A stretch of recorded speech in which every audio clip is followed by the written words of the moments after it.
could have been a villain, lucky you. But I'm over here chilling, lucky you. I could have been on that side, lucky you. But the flow got baptized, lucky you. Forgive, I just feel like they just had to know. And realize that if I wanted, I could go. Kill everything on that.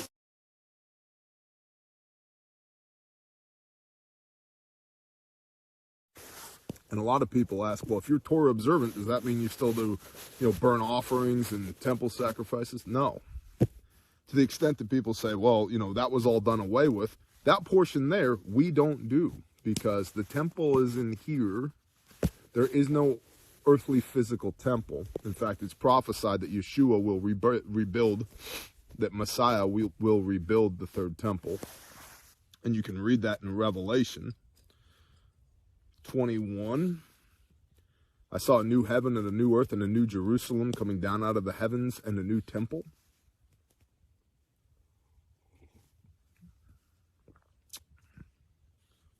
Why would Jesus need a new temple? What an intriguing question. So, no, we don't currently slaughter animals. The commands relating to the high priest is not something we are required to do, because none of us is Yeshua. He does that. Let's see. Wait a minute. Wait a minute. Wait, first of all, you're not going to speed past that like you didn't just say what you just said. The first harvest we got off this piece of land that we're on right now in eastern Oklahoma, which is nothing. It was nothing. Because we've now been here just over 2 years, which means that we had very little to offer as first fruits. I had some pinto beans that we had grown, and some wild greens, something else, squash, part of a squash. It was like 2 small handfuls. I stacked some rocks down by my creek. And I put these things on there, and I made a little bed of pine needles underneath it, because I have lots of pine needles, because I have lots of pines, and lit it. The first time I did the Feast of First Fruits, we did it here on property, and I took the first harvest from our garden here, and I built a very small altar out of stone. It was tiny, just some stacked stones, not cut stones, stacked stones, because I had an urging of the Spirit to do it. And I built a small fire, and I burned a portion of our first harvest here to the Father. So the first harvest that we got here, right where you're sitting, I built a stack of rocks, and I took 1/10 of everything that we gleaned from our harvest, and I built a fire on that stack of rocks, and I put it on there, and I burnt it to Yahweh. Does that mean you still do, burn offerings and temple sacrifices? No. That portion there, we don't do. These are the set-appoint times of Yahweh, which you proclaim as set-apart gatherings to bring an offering made by fire to Yahweh, an ascending offering and a grain offering, a slaughtering and a drink offering. We've done all these things. We've made bread, we've built fire, we've slaughtered, and we've had a few drink offerings.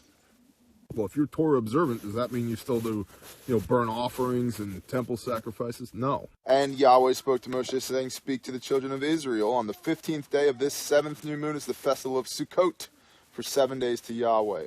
On the first day is a set-apart gathering. You do no servile work. We partied. For 7 days you bring an offering made by fire, which we have been doing.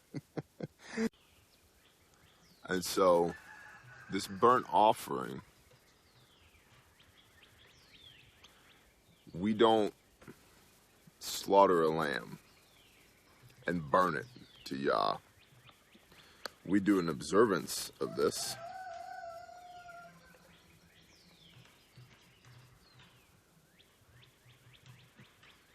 Right where you're sitting, I built a stack of rock. When we bring in an offering made by fire, there's a fire burning right here amongst us, and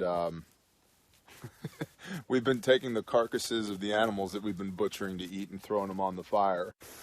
And a lot of people ask, well, if you're Torah observant, does that mean you still do, burnt offerings and temple sacrifices? No. 120,000 sheep and 20,000 bulls were slaughtered when Solomon dedicated the temple. So many that they had to go out into the courtyard because they couldn't burn them all on the infrastructure they had built specifically for making burnt offerings. 120,000 sheep. We kill two for Sukkot, and it's a blast.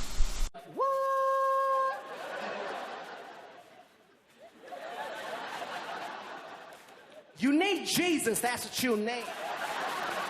My name's TJ Morris, Bear of Bear Independent. So what's your connection to Shofar Mountain? There are multiple camps. If you're near to us, then you're in Bear Camp. If you're near to Pastor Joe, then you're in Mountain Camp. You mean the Viking Preparedness guy? Yeah, that guy. Both of y'all a bunch of phonies and smell like old macaroni. Hey, welcome to Viking Preparedness. I'm Pastor Joe Fox. My brother Zach just gave a really good explanation of what we're doing today, and you can find him on Zachary Bauer on YouTube, B-A-U-E-R. But I thought I'd kind of give you some tips on how we're doing what we're doing, which is roasting a goat on a spit. And so here we go.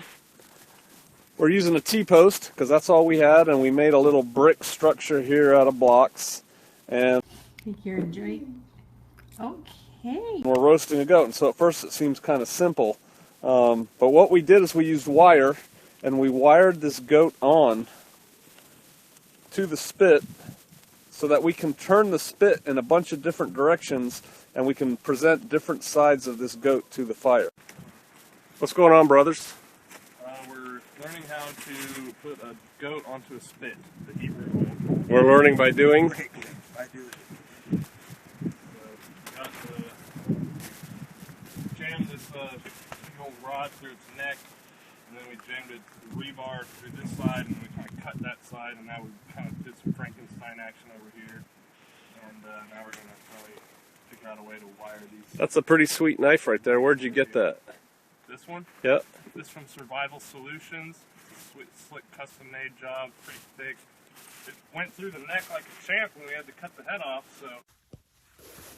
So, no, we don't currently slaughter animals.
What are you doing to me?